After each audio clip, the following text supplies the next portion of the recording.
हाँ भाई, जैसा कि अपन ने प्रीवियस लेक्चर में डिस्कस किया है कि भाई एक न्यूरॉन में इम्पल्स कंडक्शन किस तरीके से होता है, उसके कुछ बेसिक फंडामेंटल जो फंडे हैं उनको अपन ने डिस्कस किया था। जैसे सबसे पहले आपने कहा था कि भाई ये एक्सोलेमा क्या चीज़ है।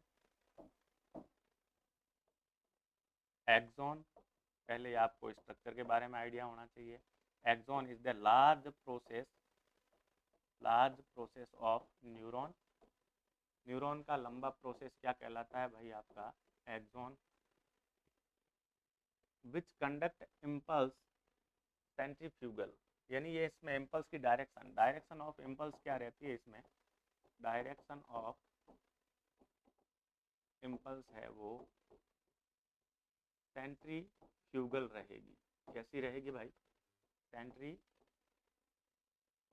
पहली बात, एक्सॉन की मेम्ब्रेन को आप किस नाम से जानेंगे? तो आपके सामने दूसरा वर्ड आएगा एक्सोलेमा। ये एक प्रकार की सेल मेम्ब्रेन है। इसे आप किस नाम से जानते हैं? Membrane of axon. तीसरी बात, नॉर्मली पोलेराइज्ड का मीनिंग क्या है? पोलेराइज्ड, जब एक्सॉन की मेम्ब्रेन के बाहर पॉजिटिव चार्ज होता है और अंदर की तरफ नेगेटिव चार्ज होता है। Outside the membrane, outside the axolemma आपका कौन सा चार्ज है? और inside the axolemma, inside the axolemma आपका कौन सा चार्ज है? आपके आउटसाइड द एक्सोलेमा जब नॉर्मली कैसा चार्ज है बेटा? पॉजिटिव। और इनसाइड द एक्सोलेमा आपका नेगेटिव चार्ज है, तो वो एक्सोन आपका पोलराइज्ड एक्सोन कहलाता है। कैसा एक्सोन कहलाता है? पोलराइज्ड। नॉर्मली सामान्यतया जब कोई इम्पल्स कंडक्ट नहीं हो रहा है तब एक्सोन कैसा रहता है? नॉर्मल कंडीशन में पोलराइज्ड रहता है। नॉर्मल कंडीशन में आपका एक्सोन कैसा रहेगा? पोलराइज्ड रहेगा। बाहर पॉजिटिव चार्ज ज़्यादा रहेंगे और अंदर नेगेटिव चार्ज ज़्यादा रहेंगे। अगली बात अपन करें डीपोलराइजेशन। जब आप ध्रुवता को बदलेंगे, डीपोलराइजेशन, जब एक्सॉन के ऊपर जो चार्ज का डिस्ट्रीब्यूशन है उसको आप अल्टर कर देते हैं तो उसे क्या कहते हैं प्यारे बच्चों? डीपोलराइजेशन कहते हैं। यानी आप क्या कर रहे हैं? आउटसाइड कैसा कर देंगे? आउटसाइड के चार्ज को आउटसाइड में क्या कर देंगे? आउटसाइड चार्ज कैसा हो जाएगा भाई? हो जाएगा आपका नेगेटिव। और इनसाइड चार्ज कैसा रहेगा आपका? इनसाइड चार्ज रहेगा आपका पॉजिटिव। एक्सॉन की मेम्ब्रेन के बाहर की तरफ पॉजिटिव की जगह नेगेटिव आ जाएगा और नेगेटिव की जगह पॉजिटिव आ जाएगा, तब उस न्यूरॉन को अपन क्या बोलेंगे? डीपोलराइज्ड न्यूरॉन बोलेंगे। क्या बोलेंगे? Depolarised neuron. अगली प्रोसेस होती है रीपोलराइजेशन। यानी आपने जो डीपोलराइजेशन किया है इसको वापस किस में कन्वर्ट करना है? पोलराइज्ड फॉर्म में, तो उसे बोलते हैं रीपोलराइजेशन। यानी रीपोलराइजेशन करोगे मीन्स बाहर मेम्ब्रेन पर वापस पॉजिटिव ले आओगे और अंदर की मेम्ब्रेन पर वापस नेगेटिव ले आओगे। एक्सॉन क्या है? एक्सॉन लार्ज प्रोसेस होता है। किसका बेटा? एक साइटोन का, एक न्यूरॉन का। और इसमें इम्पल्स कंडक्शन की डायरेक्शन सेंट्रीफ्यूगल होती है, यानी कि साइटोन से दूर की तरफ होती है। तीसरी बात करें तो एक्सोलेमा, एक्सॉन की मेम्ब्रेन को आप क्या बोलेंगे? एक्सोलेमा बोलेंगे भाई। अगली बात करें पोलराइज्ड, डीपोलराइजेशन और रीपोलराइजेशन। तीन प्रोसेस चलेगी, पोलराइजेशन, डीपोलराइजेशन और रीपोलराइजेशन। पोलराइजेशन, जब एक्सॉन आपका क्या हो? पोलराइज्ड हो, मींस बाहर की तरफ पॉजिटिव चार्ज हो और अंदर की तरफ नेगेटिव चार्ज हो, ऐसे एक्सॉन को क्या बोलते हैं आप? पोलराइज्ड एक्सॉन बोलते हैं। और ये आपकी नॉर्मल कंडीशन होती है जब एक्सॉन में कोई भी इम्पल्स है वो कंडक्ट नहीं होता। डीपोलराइजेशन, जब एक्सॉन के अंदर कोई इम्पल्स कंडक्ट होता है, एक्सॉन जब अपनी पोलैरिटी को रिवर्ट कर लेता है, यानी बाहर की तरफ कंप्लीटली नेगेटिव और अंदर की तरफ पॉजिटिव कर लेता है चार्ज को, तो वो क्या कहलाता है, डीपोलराइज्ड एक्सॉन कहलाता है। वापस डीपोलराइज्ड एक्सॉन को पोलराइज्ड एक्सॉन में कन्वर्ट करने की प्रोसेस को आपने क्या नाम दिया है, रीपोलराइजेशन। रीपोलराइजेशन। आपके ये फिनोमिनन्स चलेंगे साथ साथ में, देखिएगा अगले पेज पर अपन डिस्कस करते हैं। पहले तो जो नॉर्मल कंडीशन होगी वो क्या रहेगी, ये देखिए भैया आपकी नॉर्मल कंडीशन। कौन सी कंडीशन है, नॉर्मल। और फिर जैसे इसके ऊपर इम्पल्स आ जाएगा, ये देखिए आपने कहा कि अपन ने कहा एक्सॉन पर इम्पल्स आ गया, फिर वापस से नॉर्मल कंडीशन में आना किसका, एक्सॉन का। और ये कंडीशन चेंज किसके बेसिस पर हो रही है, तो चार्ज के बेसिस पर हो रही है। किसके बेसिस पर चेंज हो रही है, चार्ज के बेसिस पर। तो देखिए भाई, नॉर्मल कंडीशन को आप क्या कहते हैं, polarization. Polarization, normal condition maintain करना पोलराइज्ड फॉर्म होती है। जब इम्पल्स आपका न्यूरॉन में आ जाता है तो इम्पल्स क्या हो जाता है, इम्पल्स के आ जाने से न्यूरॉन डीपोलराइजेशन हो जाता है। न्यूरॉन का क्या हो जाता है भाई, डीपोलराइजेशन। और वापस नॉर्मल कर रहे हो उसको, इम्पल्स आगे चला गया है तो उस प्रोसेस को आप क्या नाम देते हैं, रीपोलराइजेशन। और ये सब किस पर डिपेंड करता है, आयन के एक्सचेंज पर। रीपोलराइजेशन, 3 प्रोसेस हो गई आपकी। इस कंडीशन में बाहर की तरफ, outside the axolemma, outside to the axolemma कैसा चार्ज रहेगा, आउटसाइड द एक्सोलेमा। चार्ज को मैं Q से डिनोट कर रहा हूँ, Q outside to the axolemma पूछे तो आप क्या नाम दोगे, पोलराइज्ड में पॉजिटिव। और दूसरी कंडीशन अपन कहें Q इनसाइड द एक्सोलेमा बात करेंगे आप, तो आप क्या कहेंगे, नेगेटिव। यहीं डीपोलराइज्ड कंडीशन में आप बात करेंगे तो आप कहेंगे Q आउटसाइड द एक्सोलेमा आपका क्या हो जाएगा, नेगेटिव। और इनसाइड द एक्सोलेमा आपका क्या हो जाएगा, पॉजिटिव। वापस रीपोलराइजेशन में उल्टा हो जाएगा, पॉजिटिव और क्या हो जाएगा भाई, नेगेटिव। आ रही है मेरी बात समझ में भाई। पोलराइज्ड न्यूरॉन नॉर्मल न्यूरॉन होता है, जब कोई इम्पल्स कंडक्ट नहीं होता है तब बाहर पॉजिटिव चार्ज होता है, अंदर नेगेटिव चार्ज होता है। डीपोलराइजेशन में जब न्यूरॉन पर इम्पल्स आ जाता है तब बाहर नेगेटिव चार्ज हो जाता है, अंदर पॉजिटिव चार्ज हो जाता है। क्यों हो जाता है इसको डिस्कस करेंगे। और रीपोलराइजेशन में वापस न्यूरॉन को नॉर्मल किया जाता है, बाहर कैसा रहता है चार्ज भाई, पॉजिटिव, और अंदर कैसा रहता है, नेगेटिव। आगे देखिए, अपन डिस्कस कर रहे हैं न्यूरॉन के अंदर। अब ये पोलराइजेशन, डीपोलराइजेशन और रीपोलराइजेशन के जो कंसेप्ट होते हैं ये किस पर डिपेंड करते हैं, ये पॉजिटिव और नेगेटिव आयन की कंसंट्रेशन पर डिपेंड करते हैं।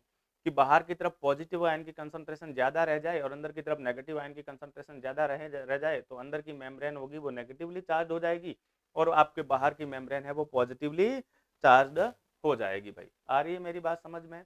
अब देखिए ये आयन एक्सचेंज कैसे हो रहे हैं। नॉर्मली कुछ आयन डिफ्यूजन के थ्रू एक्सचेंज होते हैं और वो आपकी नॉर्मल न्यूरॉन की, नॉर्मल एक्सोन की पोलराइज्ड फॉर्म को बनाए रखते हैं। तो normal diffusion, diffusion is a very slow process. Normally तो किसके थ्रू हो रहे हैं भैया, एक्सचेंज ऑफ आयन आप कहें तो आप कह रहे हैं कि भैया नॉर्मली एक्सचेंज ऑफ आयन जो होता है, exchange of ion, exchange of ion through, किसके थ्रू हो रहा है भाई, एक्सोलेमा। कौन सी लेमा, एक्सोलेमा के थ्रू आयन का एक्सचेंज। तो नॉर्मली तो आप कहते हैं बेटा किस मेथड से हो रहा है, पहला एक तो होता है बाय डिफ्यूजन। डिफ्यूजन एक पैसिव प्रोसेस है और डिफ्यूजन कैसी प्रोसेस है बेटा, पैसिव। पैसिव यानी अक्रिय क्रियाविधि है। कैसी क्रियाविधि, अक्रिय। इसमें कोई ऊर्जा खर्च नहीं होती। ये किसके अकॉर्डिंग होती है, अकॉर्डिंग कंसंट्रेशन ग्रेडियंट, जैसा आपने पहले ही बात किया था। ये सांद्रता प्रवणता के अनुसार आयन एक्सचेंज हो रहे हैं अकॉर्डिंग टू कंसंट्रेशन ग्रेडियंट। और कोई एनर्जी कंज्यूम नहीं होती, नो एनर्जी रिक्वायर्ड, कोई एनर्जी यहाँ पर रिक्वायर्ड नहीं है। दूसरी प्रोसेस, सोडियम के या पोटेशियम के वोल्टेज गेटेड चैनल, ये वो चैनल हैं जो एक साथ खुलते हैं लेकिन काम तो पैसिवली करेंगे और अकॉर्डिंग टू कंसंट्रेशन ग्रेडियंट ही करेंगे भैया। ये भी पैसिव प्रोसेस है। कैसी प्रोसेस है भाई? Passive process. According to concentration gradient काम करते हैं। किसके अकॉर्डिंग काम करते हैं? कंसंट्रेशन ग्रेडियंट के अकॉर्डिंग। यहाँ पर भी एनर्जी नहीं चाहिए, यहाँ पर भी एनर्जी रिक्वायर्ड नहीं है, लेकिन ये ओपन होना और क्लोज होना, इनके ओपनिंग और क्लोजिंग को कौन कंट्रोल कर रहा है? तो आप कह रहे हैं specific voltage, regulated by specific voltage, regulated by specific voltage या पोटेंशियल। आ रही है मेरी बात समझ में? Third one point, sodium potassium एटीपीएच pump, जिसके बारे में आप डिस्कस कर चुके थे भाई। Sodium potassium एटीपीएच pump. और ये पंप क्या करते हैं भैया? जैसे ये एक्सोलेमा है और इस एक्सोलेमा में आपके ये सोडियम पोटेशियम एटीपीएच पंप है। तो इस पंप के थ्रू क्या किया जाता है? अगेंस्ट द कंसंट्रेशन ग्रेडियंट, सांद्रता प्रवणता के खिलाफ। किसके खिलाफ भाई? सांद्रता प्रवणता के खिलाफ क्या किया जाता है? आयंस को जबरदस्ती भेजा जाता है और इस प्रोसेस में एनर्जी आपकी कंज्यूम होती है। इस प्रोसेस में क्या कंज्यूम होती है भाई? एनर्जी। तो आप कहते हैं अंदर कौन ज़्यादा? पोटेशियम। कौन ज़्यादा? सोडियम। तो कंसंट्रेशन बाहर सोडियम की ज़्यादा है, अंदर पोटेशियम की ज़्यादा है। जब सोडियम को अंदर से जबरदस्ती कितने आयन भेजे जाएं? 3 सोडियम जबरदस्ती बाहर भेजे जाएं तो भैया आपको एनर्जी खर्च करनी पड़ेगी। दूसरे पोटेशियम को भी अगेंस्ट द कंसंट्रेशन ग्रेडियंट बाहर से पोटेशियम और वो अंदर भेजे जाएं जबरदस्ती, तो इसमें आपको एटीपी खर्च करनी पड़ेगी। और यहाँ पर क्या लगेगा भैया? आपका एटीपी खर्च होगा और ये एनर्जी देगा। एनर्जी कहाँ से मिलेगी? एटीपी से। तो ये होते हैं आपके सोडियम पोटेशियम एटीपीएस पंप जो अगेंस्ट द कंसंट्रेशन ग्रेडियंट काम करते हैं। अब देखते हैं थ्रेशोल्ड स्टिमुलस क्या होता है। थ्रेशोल्ड स्टिमुलस यानी आपके दहली उद्दीपन, दहली उद्दीपन यानी कि मिनिमम रिक्वायर्ड स्टिमुलस है ये। मिनिमम रिक्वायर्ड स्टिमुलस जो क्या कर दे भैया? पोलराइज्ड न्यूरॉन को डीपोलराइज्ड कर दे, या फिर क्या कर सकते हैं, क्या कर सकता है भैया? एक स्टिमुलस, ऐसा स्टिमुलस एनवायरमेंटल चेंजेस जो मिनिमम रिक्वायर्ड है, इससे कम के स्टिमुलस को एक्सेप्ट नहीं किया जाता। न्यूरॉन के लिए थ्रेशोल्ड स्टिमुलस कितना होता है फॉर न्यूरॉन? देखिए न्यूरॉन के लिए कम से कम 15 मिली वोल्ट का स्टिमुलस चाहिए। कितने मिली वोल्ट का? 15 मिली वोल्ट का। आपने 15 10 टू 15, कुछ बुक में आपका 10 मिली वोल्ट लिखा रहता है, कुछ बुक में 15 मिली वोल्ट है, तो अपन 15 मान के चलते हैं। 15 मिली वोल्ट का आपको मिनिमम स्टिमुलस रिक्वायर्ड रहता है, जिसको कहते हैं थ्रेशोल्ड स्टिमुलस। आपने 15 मिली वोल्ट से कम का स्टिमुलस दिया तो आपके न्यूरॉन को पता ही नहीं चलेगा, न्यूरॉन इसको रेस्पॉन्ड नहीं करेगा। यानी मिनिमम रिक्वायर्ड स्टिमुलस जिसको न्यूरॉन आपका रेस्पॉन्ड कर सके क्या कहलाता है? Threshold stimulus. अब देखते हैं पोलराइज्ड न्यूरॉन कैसा होता है। Normal neuron, normal condition. तो सबसे पहले कंडीशन आपकी रहती है नॉर्मल। नॉर्मल कंडीशन में आपका न्यूरॉन या कह दो एक्सॉन, या ये कार्य कहाँ पर अपन डिस्कस कर रहे हैं? एक्सॉन पर। तो ये आपका एक्सॉन है। ये किस कंडीशन की बात कर रहे हैं? नॉर्मल कंडीशन की। और नॉर्मल कंडीशन में एक्सॉन के ऊपर क्या रहता है? बाहर की तरफ बेटा पॉजिटिव चार्ज। और इसका कारण मैं डिस्कस कर चुका हूँ, पॉजिटिव क्यों रहता है? बाहर सोडियम ज़्यादा है, क्लोराइड, और अंदर की तरफ भैया पोटेशियम और नेगेटिव प्रोटीन और नेगेटिव फॉस्फेट। ये आपका नॉर्मल कंडीशन है। और इस फॉर्मेट को, इस कंडीशन को आप कहते हैं, इस अवस्था में न्यूरॉन क्या कहलाता है? Polarised axon. क्या एक्सॉन कहलाता है भाई? पोलराइज्ड एक्सॉन कहलाता है, ध्रुवीकृत कहलाता है, बाहर पॉजिटिव और अंदर नेगेटिव। जैसे ही इसके ऊपर कोई इम्पल्स आएगा, और वो इम्पल्स क्या होना चाहिए? थ्रेशोल्ड होना चाहिए, मिनिमम रिक्वायर्ड इम्पल्स होना चाहिए भाई। ये देखिए भाई, जैसे ही इसके ऊपर कोई स्टिमुलस आता है, आपने कहा हमने कोई थ्रेशोल्ड स्टिमुलस दिया बाहर से, क्या दिया? Threshold stimulus. आपने नाम दिया थ्रेशोल्ड स्टिमुलस, यानी कि आपने दिया है 15 मिली वोल्ट का। अब जो ये नॉर्मल कंडीशन है, ये क्या है? Normal condition. तब इसके ऊपर पोलराइज्ड फॉर्म में जो रहता है, पोलराइजेशन के लिए पोटेंशियल रहता है, वो कितना रहता है? वो रहता है -70 मिली वोल्ट। कितना रहता है भाई? -70 मिली वोल्ट रहता है। आ रही है मेरी बात समझ में भैया? अब इस पोलराइज्ड फॉर्म में जो पोटेंशियल था वो -70 मिली वोल्ट था, और इसको अपन नाम देते हैं, इस पोटेंशियल को resting membrane potential, RMP, resting membrane potential. जब मेम्ब्रेन रेस्ट कर रही हो तब उस पर कितना पोटेंशियल है, तो वो आपका क्या कहलाता है? रेस्टिंग मेम्ब्रेन पोटेंशियल, या कहें potential over axolemma at the resting condition. Resting condition में आपकी एक्सोलेमा पर कितना पोटेंशियल है, वो क्या कहलाता है? रेस्टिंग मेम्ब्रेन पोटेंशियल कहलाता है। अब आपने थ्रेशोल्ड स्टिमुलस दिया, तो अब न्यूरॉन में क्या हो जाएगा भाई? पोलराइजेशन स्टार्ट हो जाएगा, डीपोलराइजेशन आपका स्टार्ट हो जाएगा। देखिए, ये आपका एक्सोलेमा है, यहाँ आपका थ्रेशोल्ड स्टिमुलस गया है, ये स्टिमुलस यहाँ पर गया है, और यहाँ पर जाकर इसने इस पोलैरिटी को अल्टर किया है, तो अंदर कौन हो गया? पॉजिटिव, और बाहर कौन हो गया भाई? नेगेटिव, और बाकी जगह क्या रहेगा? Normal condition. ये रहेगी बाकी जगह आपकी नॉर्मल कंडीशन।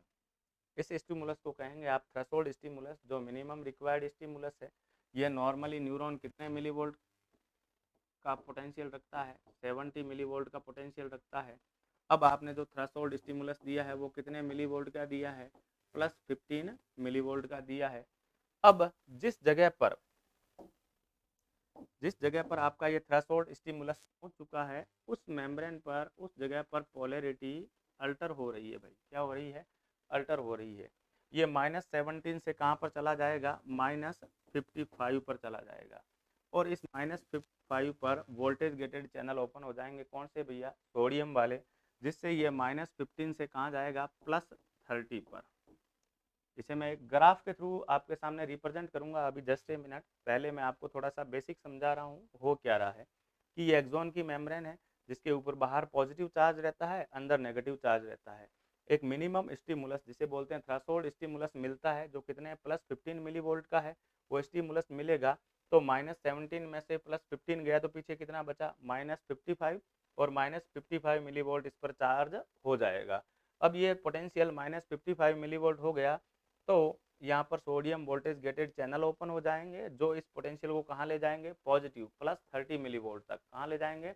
+30 मिलीवोल्ट तक ले जाएंगे आपके इस पोटेंशियल को। आ रही है मेरी बात समझ में? देखिए, मैं इसको एक आपके चार्ट के थ्रू या ग्राफ के थ्रू समझाता हूँ। ये आपका पोटेंशियल का कर्व है, यहाँ देखिए, यहाँ आपका टाइम है, यहाँ आपका पोटेंशियल है वोल्टेज, मिली वोल्ट में मापा गया है। किसमें मापा गया है? मिली वोल्ट में, तो अपन लिख लेते हैं मिली वोल्ट। यहाँ आपका पोटेंशियल है, जो कितना है? जो मिली वोल्ट में है। देखिए, आप कहते हैं यहाँ पर कितना है? -90 millivolt, -80 millivolt, -70 millivolt, -60 millivolt, -50 millivolt, -40 millivolt, -30 millivolt, -20 millivolt, -10 millivolt, और ऊपर की तरफ +10, +20, जितनी रिक्वायर्ड है उतने ही डेटा लिख रहे हैं अपन, +30 मिली वोल्ट। ये इसके ऊपर पोटेंशियल दिखाया आपने वाई एक्सिस के ऊपर, और एक्स एक्सिस के ऊपर आप देखते हैं नॉर्मली न्यूरॉन कहाँ पर रहते हैं? आपके -70 मिली वोल्ट पर। पोलराइज्ड फॉर्म में न्यूरॉन, जिसके ऊपर पोटेंशियल कितना रहेगा? -70 मिली वोल्ट। अब आपने इस कंडीशन पर क्या दिया है? बाहर से थ्रेशोल्ड स्टिमुलस, जिसकी वैल्यू कितनी है भैया?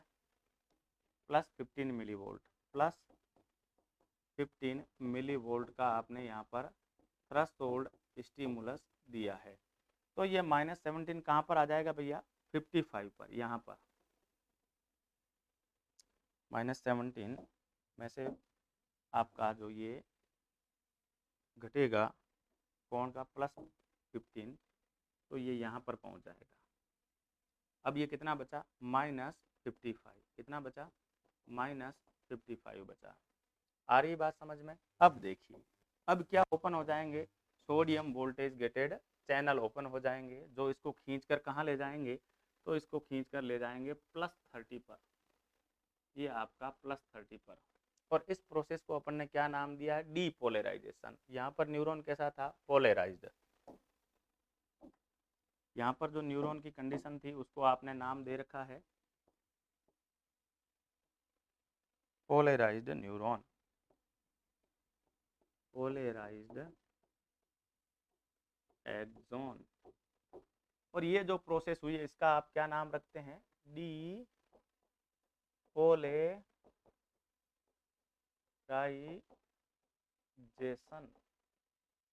क्या नाम रखते हैं भाई, डीपोलराइजेशन।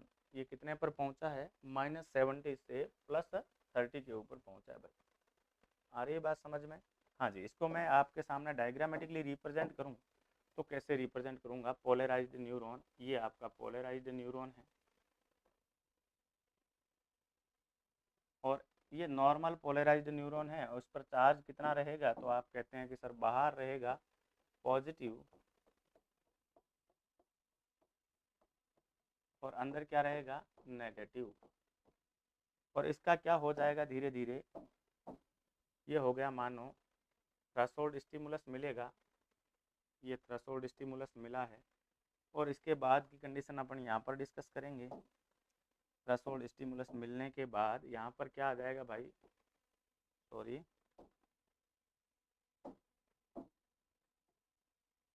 यहाँ पर आपका थ्रेशोल्ड स्टिमुलस मिला है मानो, तो यहाँ पर क्या आ गया, थोड़ा सा नेगेटिव।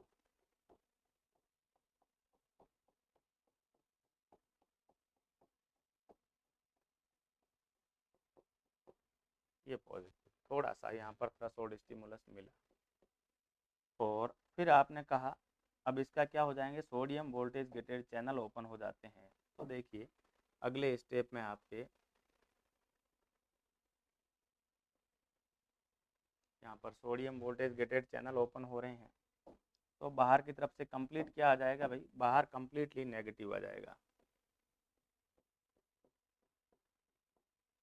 आगे तो इम्पल्स जाएगा, वैसे वैसे ये चार्ज चेंज होता जाएगा, पोटेंशियल चेंज होता जाएगा भाई।